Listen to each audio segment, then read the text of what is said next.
ये कहानी है एक छोटे से गांव की, जहां जिंदगी सादगी से भरी हुई थी और लोग एक दूसरे के बहुत करीब हुआ करते थे।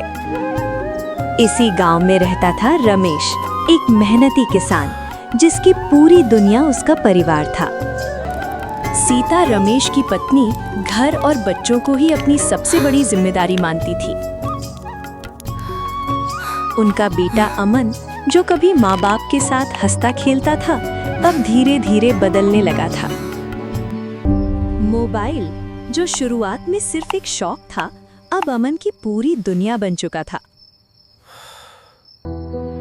खाने की थाली सामने रखी रहती, पर अमन की नजर सिर्फ मोबाइल पर होती। सीता कई बार प्यार से समझाने की कोशिश करती, लेकिन हर बार उसे अनदेखा कर दिया जाता।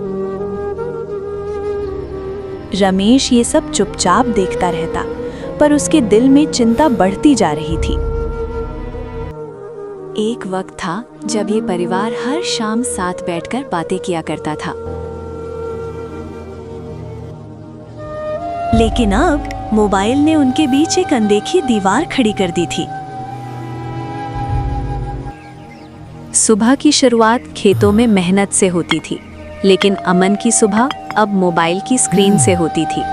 रमेश ने कई बार अमन को खेत चलने को कहा, पर हर बार जवाब एक ही होता, बस अभी। सीता चुपचाप ये सब देखती। उसके चेहरे पर डर था, भविष्य का डर। धीरे धीरे अमन का रिश्ता गांव के बच्चों से भी टूटने लगा।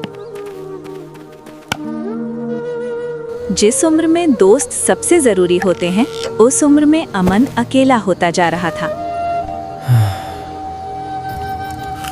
रात के खाने पर भी मोबाइल और अमन के बीच कोई दूरी नहीं थी।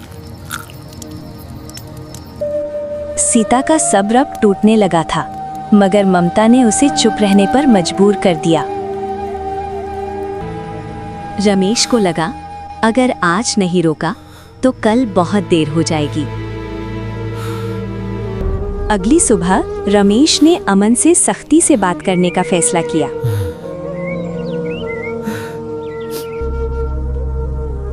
लेकिन अमन को लगा, उसके माता पिता उसकी दुनिया समझ ही नहीं सकते। रमेश की सख्ती अमन को बुरी लगी और उसने खुद को और ज्यादा मोबाइल में डुबो लिया। अब अमन देर रात तक जागता और सुबह देर से उठने लगा था। नींद की कमी ने अमन के स्वभाव को भी चिड़चिड़ा बना दिया था। खेतों में रमेश की मेहनत जारी थी, पर घर की चिंता उसके चेहरे से साफ दिखती थी। सीता ने कई बार अमन से बात करने की कोशिश की, लेकिन हर बार नाकामी ही हाथ लगी। मोबाइल अब अमन के लिए सिर्फ आदत नहीं, जरूरत बन चुका था। गांव के बुजुर्ग रमेश को समझाने लगे कि ये आदत आगे चलकर भारी पड़ेगी। रमेश ने ठान लिया था, अब बात प्यार से नहीं, कड़े फैसले से होगी। उधर अमन को जरा भी एहसास नहीं था कि वो अपने परिवार से कितना दूर जा चुका है। ये दूरी अब सिर्फ भावनाओं की नहीं, बल्कि रिश्तों की भी बनती जा रही थी। एक दिन रमेश ने अमन का मोबाइल छीन लिया, ये सोचकर कि शायद अब सब ठीक हो जाएगा। लेकिन इस फैसले ने अमन के दिल में गुस्सा भर दिया। अमन ने रमेश से बहस की और पहली बार आवाज ऊंची कर दी।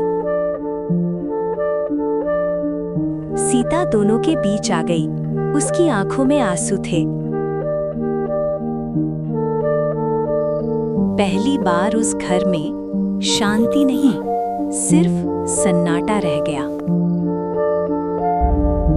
अमन खुद को गलत नहीं मान रहा था, उसे लग रहा था सब उसके खिलाफ है। सीता की नींद उड़ चुकी थी, वो पूरी रात चिंता में जागती रही। रमेश को लगा उसने पिता होने का फर्ज निभाया, या शायद कोई बड़ी गलती कर दी। अगली सुबह अमन बिना कुछ कहे घर से बाहर निकल गया। पीछे रह गए रमेश और सीता, जिन्हें समझ ही नहीं आ रहा था कि ये सब कहाँ गलत हो गया। अमन गांव के बाहर आकर रुक गया, जहाँ कभी वो दोस्तों के साथ खेला करता था। मोबाइल उसके हाथ में था, पर आज पहली बार उसका मन कहीं और भटका हुआ था। उसे याद आने लगी माँ की वो मुस्कान, जो अब चेहरे से गायब हो चुकी थी। रमेश खेतों में काम करते हुए भी बार बार अमन के बारे में ही सोच रहा था। सीता घर में अकेली बैठी हर आहट पर दरवाजे की ओर देखती रही। गांव के बाहर बैठा अमन अब खुद से सवाल करने लगा था। उसे एहसास होने लगा कि मोबाइल ने उसे क्या-क्या छीन लिया है। उसी पल मोबाइल की स्क्रीन भी जैसे उसे चुपचाप घूर रही थी। घर में रमेश और सीता खामोशी से एक दूसरे को देख रहे थे। तीनों के दिलों में एक सा डर था कि कहीं सब कुछ हमेशा के लिए ना टूट जाए।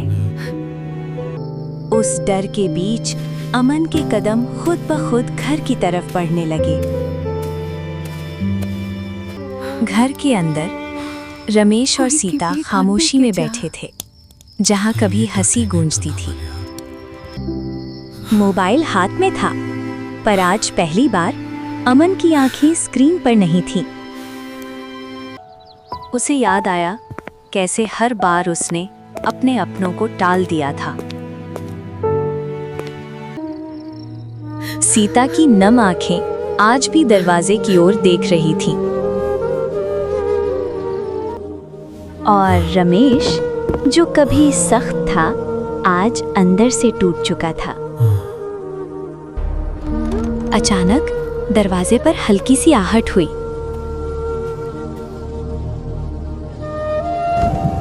अमन ने मोबाइल जेब में डाला और पहली बार दिल से घर में कदम रखा। कुछ पल कोई नहीं बोला, पर उस खामोशी में बहुत कुछ कहा जा चुका था। कभी-कभी एक छोटा सा एहसास टूटते रिश्तों को बचा लेता है। अमन की आंखों में आज शर्म थी, और उसी शर्म में बदलाव की शुरुआत। सीता ने कुछ कहा नहीं, बस आंचल से आंसू पोंछ लिए। रमेश ने अमन को देखा और पहली बार गुस्से से ज्यादा चिंता दिखी। मोबाइल अब भी जेब में था, पर उसकी पकड़ दिल पर नहीं रही। घर में फिर से हल्की सी रोशनी लौट आएगी। अगली सुबह गांव ने एक बदला हुआ अमन देखा। अब उसकी नजरें स्क्रीन पर नहीं, अपनों पर रहती थीं। सीता की मुस्कान लंबे समय बाद घर लौटी थी। मोबाइल जरूरी था, पर अब जिंदगी से ज्यादा नहीं। रिश्ते टूटते नहीं हैं, बस वक्त पर संभाले नहीं जाते। गांव की हवाओं में आज सुकून था। अमन समझ चुका था कि असली दुनिया स्क्रीन के बाहर है। थोड़ी सी समझदारी बरसों का नुकसान बचा सकती है। हर कहानी टूटने से नहीं, समझने से बदलती है। मोबाइल जिंदगी का हिस्सा है, जिंदगी खुद नहीं। वक्त रहते अपने अपनों को चुन लो।